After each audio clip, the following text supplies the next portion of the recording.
This is Dig Frankfort candidate forum for our Franklin Circuit Judge candidates coming up in November. We want to welcome everyone to Whitaker Bank for this event. First thing I would like you to do, if you haven't already, is to silence your phones or put that on Do Not Disturb out of respect for our candidates and the event here today. What we have, we're going to have two forums today. The first one will be our Franklin Circuit Judge candidates. The second one will be our magistrate candidates for the Franklin County Fiscal Court, and we'll get into the magistrate forum as soon as we finish up here. We have a few questions that we have, as an organization, have put together to ask these candidates that wish to serve as Franklin Circuit Judge, and we're anxious to get started. I wanted to say a couple of thank yous to our media partners, the Frankfort Plant Board and Cable 10, for being here to record this forum, and probably within 4 or 5 business days from now, they'll have a link available on their YouTube channel, on their Cable 10 channel. For example, they have the Frankfort Plant Board has a YouTube channel, and then we learned that the Cable 10 has a separate YouTube channel. So as they have done with our other candidate forums, they have graciously allowed us to grab hold of those links and share that with as many voters and other interested parties as we can. So I would encourage you to do that after our forum here today. I would also like to recognize and thank the Frankfort State Journal for being here in attendance to report on the proceedings, and we appreciate them being here. We'll go ahead and get started, and certainly thank you to both of our candidates, Mr. Shepard and Mr. Bilby, for taking time out of your day to be here with us. And what we'll do is we'll get started with the first question. I'll start with Mr. Bilby immediately to my left.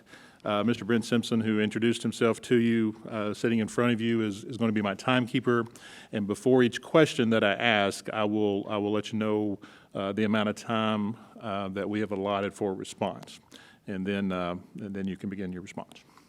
Okay. So our first question, and we'll start with Mr. Bilby, and you have 2 minutes to respond. Please give us your professional and educational background and tell us why you decided to run for Franklin Circuit Judge. Also, if elected, what would be your first priority to make any changes to how the courtroom and the court's dockets are handled? You have 2 minutes. Well, thank you for the hospitality and the event today. It's a great opportunity, and I'm glad for it. The first thing that anyone needs to know about me, the most important thing, is that I believe a judge should always follow the law in every single case, not just when he feels like it, not just when he finds it convenient, in every single case. That's what I promise to do if I'm fortunate enough to be elected to serve as your next circuit court judge here in Frankfort. My name is Joe Bilby. I moved here 6 years ago with my wife, Leslie. We have 2 small children, ages 9 and 5. We came here at the start of the Quarles administration in the Department of Agriculture. I currently serve as his general counsel there. It's been a great experience, and I've really learned to love it. And we love this community. We're very active in this community. I serve as a youth sports coach for the YMCA. I'm active in several veteran service organizations, including the American Legion and the VFW. Active in the Knights of Columbus chapter at the church where I attend, Good Shepherd Catholic Church. And then most Sundays I also attend church at the Baptist Church with my wife, where she is a member. What I promise to do is follow the law in every case. Every single time I'm going to take the facts of the case, take the law as it actually exists, and apply it to those facts, and then deliver the outcome that the law requires. I'm not going to fiddle around the edges. I'm not going to find a way to avoid what the law requires me to do. I'm going to be faithful to the law in every single case. And that's what I can promise. My opponent has not done that, and I hope today there will be some questions that will allow me to elaborate on that. But I can see from our timekeeper that my time is drawing short. So with that, I'll turn back to you. Okay, thank you. Mr. Shepard. Thank you, Rodney, and thank you, Mr. Bilby. It's a pleasure to be here with this group here today. My name is Phillip Shepherd. I've had the honor of serving as your circuit judge for the last 16 years here in the Franklin Circuit Court. It's great to be back here at the Whitaker Bank. The first time I was in this bank, I was 10 years old. I'd just gotten a paper route for the State Journal, and I opened my first bank account. So it's good to be in familiar territory here. I grew up here in Frankfort. I went to the public schools, graduated from Frankfort High. My dad was the minister of the First Methodist Church, and my wife Audrey and I have raised our family here in Frankfort. Both of our kids graduated from Frankfort High School, and my grandson is now an 8th grader at 2nd Street School. So we are very, very heavily invested in the success of this community. As a lawyer, I represented families and businesses and citizens in this community for 20 years, handling every kind of case that comes before the Franklin Circuit Court. So I understand the issues that you all deal with. And then more importantly, as Secretary of Natural Resources and Environmental Protection in the Brereton Jones administration, I served as one of the initial members of the Economic Development Partnership Board for the Commonwealth of Kentucky. We developed the first strategic plan for economic development in this state, and we did it in a way that made sure that we would grow the economy, that we would attract good jobs, good paying jobs, and that we would also attract companies that would be good corporate citizens and stewards of the environment. So I think all of those experiences really helped me to understand your concerns and certainly helped me as the judge of the Franklin Circuit Court in deciding these disputes. Thank you. Our next question, I will direct it first to Mr. Shepard. And again, you have 2 minutes to respond. And I should say, and I should have said it before, you have up to 2 minutes. If you choose not to use that a lot of time, that is fine too.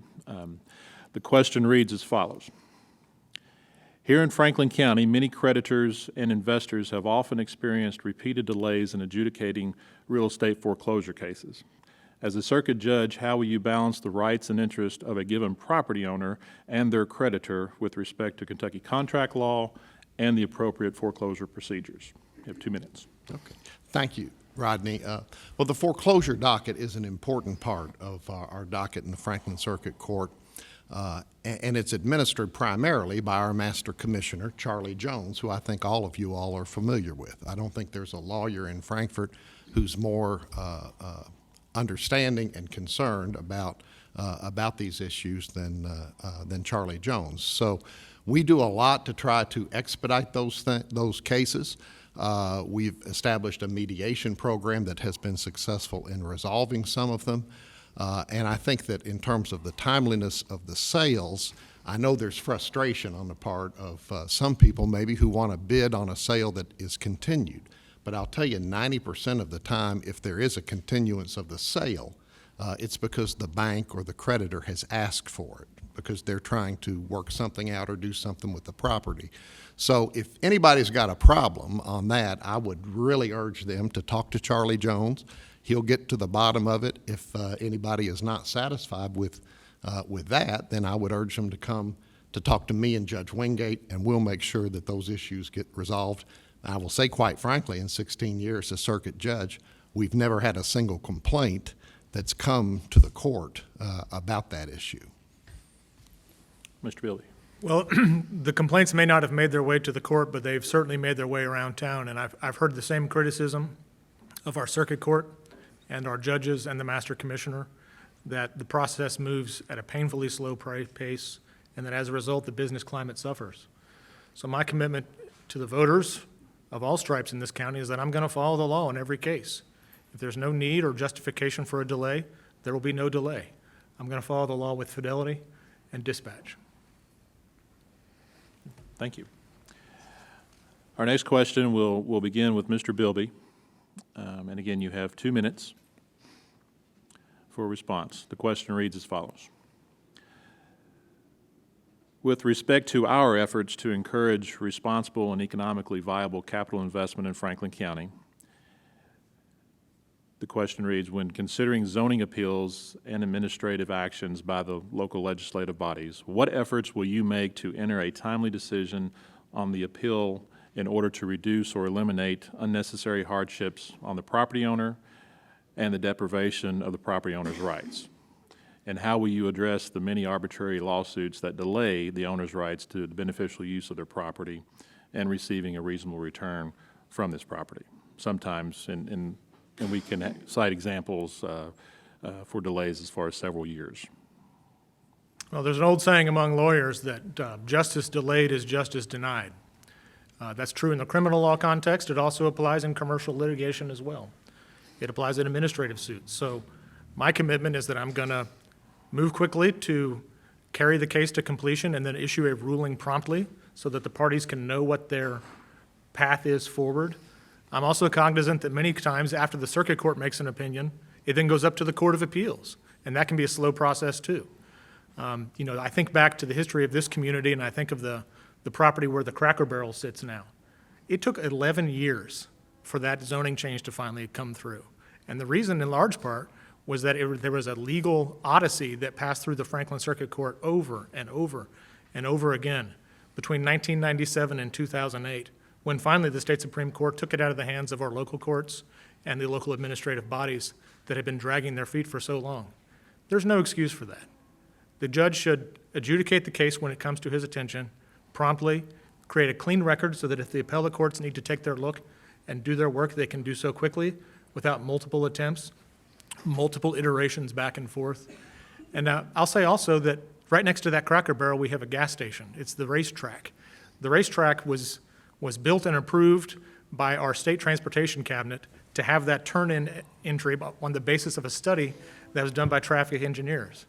But then when a competitor gas station down the road wanted to bring a challenge to that, they filed suit in my opponent's courtroom and were able to get a temporary injunction that, for all intents and purposes, makes it impossible to make that direct turn off Duncan Road.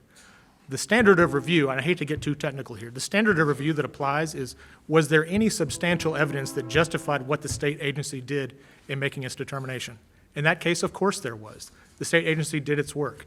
But in this case, the circuit judge took it upon himself to decide that he personally disagreed with that outcome, and so he countermanded it. So as a result, the owners of that gas station are in the opening stages of what could well be another decade-long odyssey to get the outcome that the law requires. And we shouldn't be mystified then that Frankfort has a business reputation that's not as good as those in the surrounding communities. And we have our local leadership to blame for that, and that includes our local judges. Thank you. Mr. Shepard, would you like me to repeat? Could Yes, you sir. repeat the question, Rodney? Yes, sir. And again, the question is asked, and I'll preface it with this. This is with respect to DIG Frankfort's efforts to encourage responsible and economically viable capital investment in Franklin County. And the question reads, when considering zoning appeals and administrative actions by the local legislative bodies, what efforts will you make to enter a timely decision on the appeal in order to reduce or eliminate unnecessary hardships on the property owner and the deprivation of the property owner's rights? Also, and how will you address the many arbitrary lawsuits that delay the owner's rights to the beneficial use of their property and receiving a reasonable return from their property, sometimes for several years? 2 minutes. Okay, thank you, Rodney.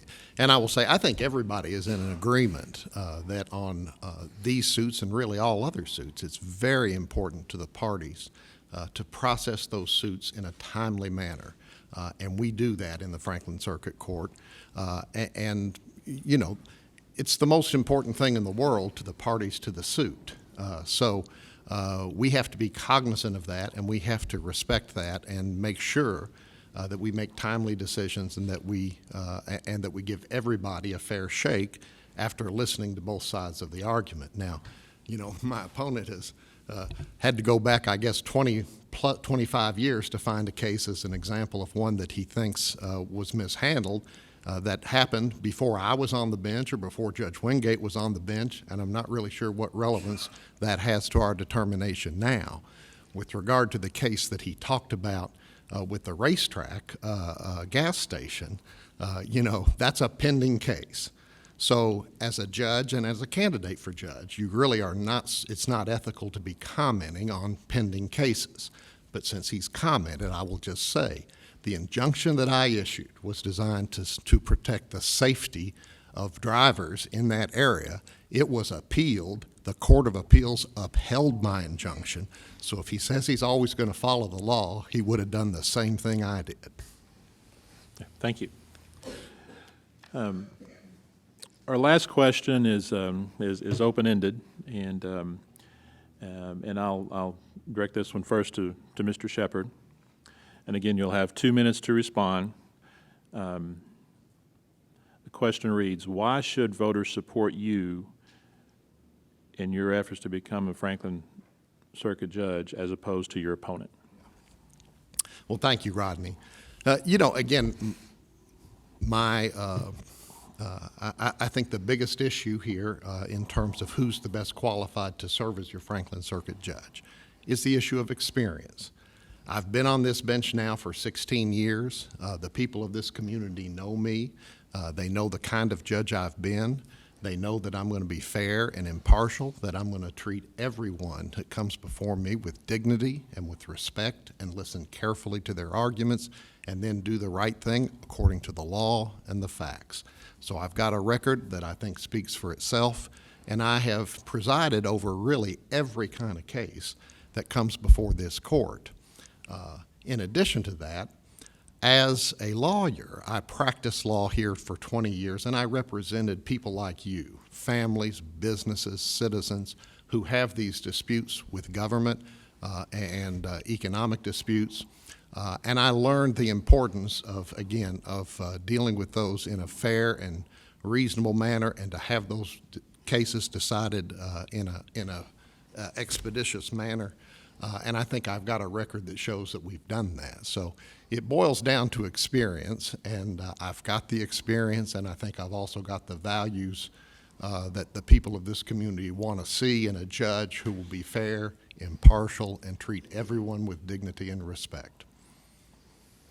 Thank you, Mr. Bilby. If we have a judge who follows the law in every case and places fidelity to the law above all else, then we will have a community that is safer and more prosperous than the one that we have today.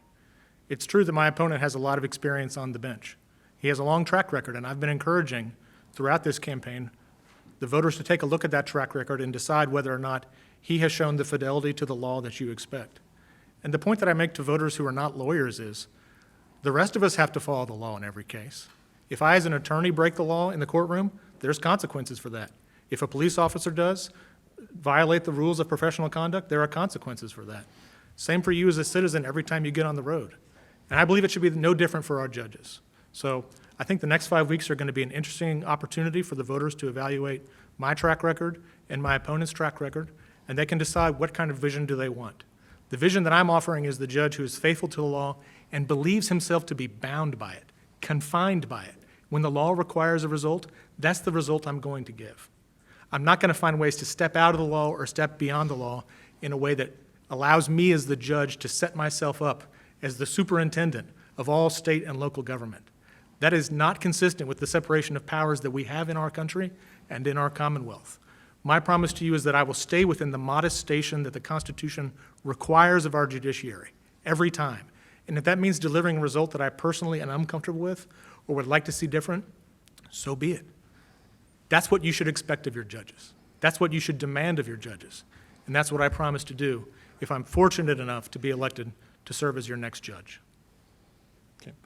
Thank you. At this time, I will open it up. We're at 12:47 right now. I'll open it up for DIG members within the audience. If you have a particular question that you would like to ask of both candidates, ask you to raise your hand. Let me recognize you. Ask you to come to the microphone up front and do so as quickly as we can. If you're a DIG member and you would like to pose a question to these candidates that has not been asked so far. Okay.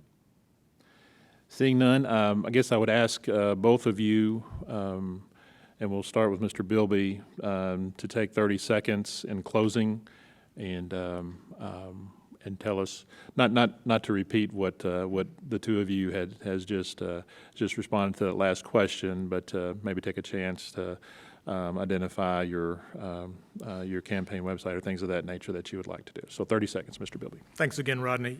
You can learn more about me at my website. It's www.joebilby.com. You can also find me on Facebook and follow my campaign website there for more information about ongoing events between now and Election Day. I'm also on Twitter for the first time in my life, putting things out as tweets, which is a whole new experience, and you get feedback from people all over the world, which I'm discovering is pretty interesting. So I'm accessible. You can reach out to me. My website has one of those functions where you can type in a question. It'll send me an email, and I'll know to call you right back. So thanks again for this opportunity. I've really enjoyed it. Thank you. Mr. Shepard? Thank you, Rodney. And if you want to see how the Franklin Circuit Court works and you have questions about the issues that have been raised here today, I encourage you to come to court. We have motion hour every 9 o'clock every Wednesday, every Monday, and criminal motion docket every Friday. And if you want to see the proof is in the pudding, please come watch our court and see how it operates, because I think you'll find that it's a court where, again, we're fair, we're impartial, we treat everyone with dignity and respect, and that creates the kind of climate that we need in this community. So thank you. Thank you both very much, to Mr. Shepard and Mr. Bilby. Thank you to Dig Frankfort for being in attendance today. Thank you to the Frankfort Plan Board for recording this forum and giving us an opportunity to watch it later leading up to Election Day. That will conclude our Franklin Circuit Judge candidate forum. We'll take a break for just a minute or two and get set up for our Franklin County Magistrate candidates, and we'll be right back with you. Thank you all.